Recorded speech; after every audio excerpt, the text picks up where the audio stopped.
I remember standing in the kitchen that night, staring at the chocolate cake I had spent half the afternoon making, wondering why something that used to feel so familiar suddenly felt wrong. The house was too quiet. The clock above the stove ticked louder than usual, each second digging a little deeper into my chest. It was his birthday, 42 years old. I had planned a small dinner at home because he said he didn't want anything big this year. Said he was stressed. Said he wanted just us. I believed him. That night, I kept checking my phone, rereading his last message, running late, work stuff. Don't wait up to eat. I should have believed the knot in my stomach instead. I didn't know it then, but everything I trusted, everything I built my life on, was already crumbling. And the cake, sitting untouched on the counter, was my first clue that the person I thought I knew wasn't real anymore. We met when neither of us had much. I was 26, working 2 jobs and barely keeping my car running. He was the charming guy from the IT department who always smelled like clean laundry and coffee. We once spent an entire evening walking around a Target because the weather was too hot to be outside and we had nowhere else to go. We stayed until closing time, laughing at the ridiculous throw pillows and pretending we had money to furnish the house we wished for. Back then, love felt simple. He made me feel safe in a way I had never felt growing up. He'd tuck a blanket around me when I fell asleep on the couch. He'd stop to kiss my forehead before leaving for work. He'd text me pictures of the dumb sandwiches he made for lunch, writing, "Wish you were eating this with me." Those small, ordinary moments were the foundation of everything I believed in. Looking back now, they almost feel like scenes from someone else's life. We bought our house in the suburbs 8 years ago, a 2-story place with beige siding and a yard too big for either of us to maintain. We argued over paint colors. We spent mornings sitting at the kitchen island, sharing cereal like we were kids again. On fall evenings, he'd rake leaves into piles, and I'd jump into them just to annoy him. We weren't perfect, but we were real. Every Sunday we'd grocery shop together.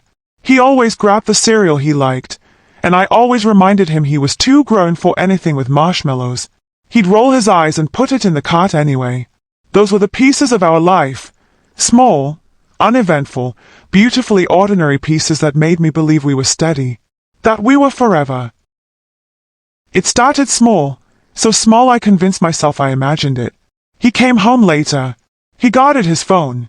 He stopped reaching for my hand when we watched TV. When I asked him about work, he'd give short, clipped answers, like I was bothering him. I blamed myself at first. Maybe I was too tired. Maybe I wasn't paying enough attention. Maybe life had gotten too heavy.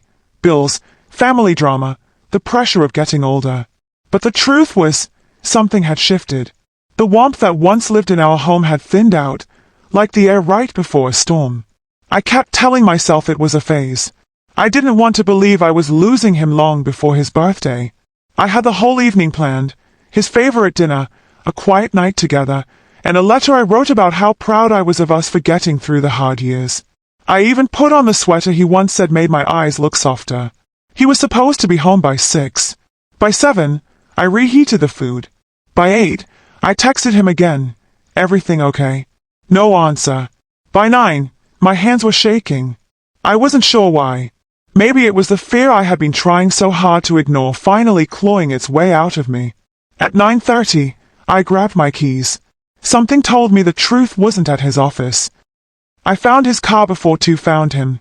Parked outside the small apartment complex on Maple Street, the one he claimed was too far from work when we once looked at units there. I recognized his jacket through the window. And then I saw her.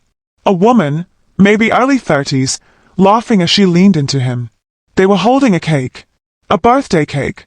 My vision blurred, and for a moment I couldn't breathe. I didn't scream. I didn't throw anything. I didn't storm over. I just stood there, frozen, feeling every piece of my life breaking inside me. My hands went numb. My throat burned. The only thing I remember thinking was, how long? How long have I been sleeping next to a stranger? I drove home without turning on the radio. The silence in the car felt like it swallowed me whole. When I got inside, the cake was still on the counter. The candles I had placed on top hours earlier were bent slightly from the warmth of the kitchen. I slid to the floor and cried until my chest hurt. I cried the way people cry when something inside them dies. My phone buzzed over and over, his name flashing across the screen until I turned it face down. At some point, I crawled into bed, still wearing the sweater he loved. The room felt colder than it had in years. I didn't sleep much after that night. I'd lie awake listening to the hum of the refrigerator and the occasional car passing outside. Every sound felt louder. Every memory felt heavier. I kept replaying everything. The first time we kissed, the first apartment we shared, the time he held me when my mother passed away. How do you reconcile the person who loved you with the one who lied to you? I went to work, went through the motions, nodded through meetings. My coworkers would say things like, "You look tired," and I'd force a smile. I didn't tell anyone. Not yet. Saying it out loud felt too real. When he finally came home 2 days later, he tried to explain. He said it wasn't serious, that he didn't want to hurt me, that he didn't know how to end it. I listened without looking at him. I wanted reasons. I wanted logic. But betrayal never comes wrapped neatly. It's messy. It's selfish. It's cruel. I asked him when it started. He hesitated. That was answer enough. He said he felt unseen. That life got monotonous. That she made him feel alive again. Every word landed like a punch. I realized then that he hadn't just cheated on me. He had rewritten the story of our life without telling me. My sister was the first person I told. We sat on her porch while her kids played in the yard, oblivious to the fact that my world had shifted. She brought me lemonade and let me talk until my voice cracked. "You didn't deserve this," she kept saying. But part of me wondered if I did. That's the twisted thing about betrayal. You start believing you caused it. At work, my boss pulled me aside and asked if everything was okay. I said yes. It was easier than explaining that the person I trusted most had become the person who hurt me most. One night, about 3 weeks after I found him, I was folding laundry when one of his old hoodies fell from the stack. I picked it up and pressed it to my face, and for a moment, I remembered who we used to be. But memories aren't enough to save something already gone. I realized the truth I had been avoiding. He didn't accidentally fall into an affair. He chose it. Every message. Every plan. Every lie. And I had spent years believing he would never be capable of something like that.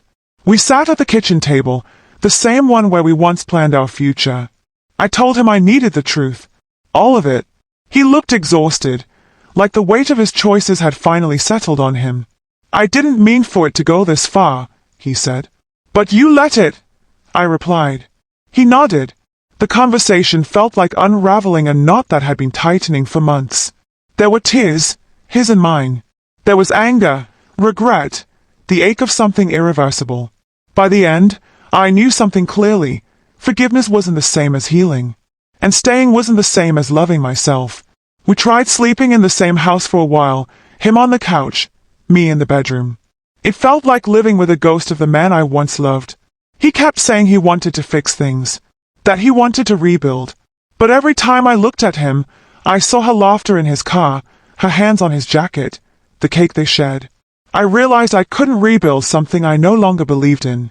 The love we had wasn't enough to survive what he did, and that was the most painful truth of all. The day I told him I was leaving, he cried harder than I had ever seen. He begged, promised, pleaded, but something inside me had shifted. I packed slowly, folding clothes, wrapping picture frames, setting aside the things that were mine. When I left, I didn't slam the door. I didn't yell.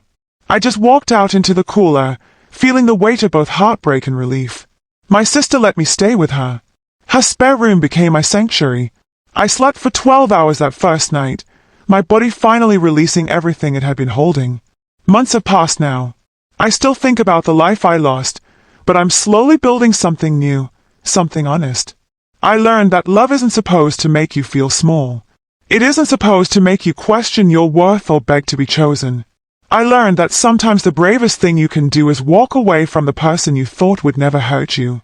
And most of all, I learned that healing doesn't come all at once. It comes in moments, quiet mornings, deeper breaths, choosing yourself one day at a time.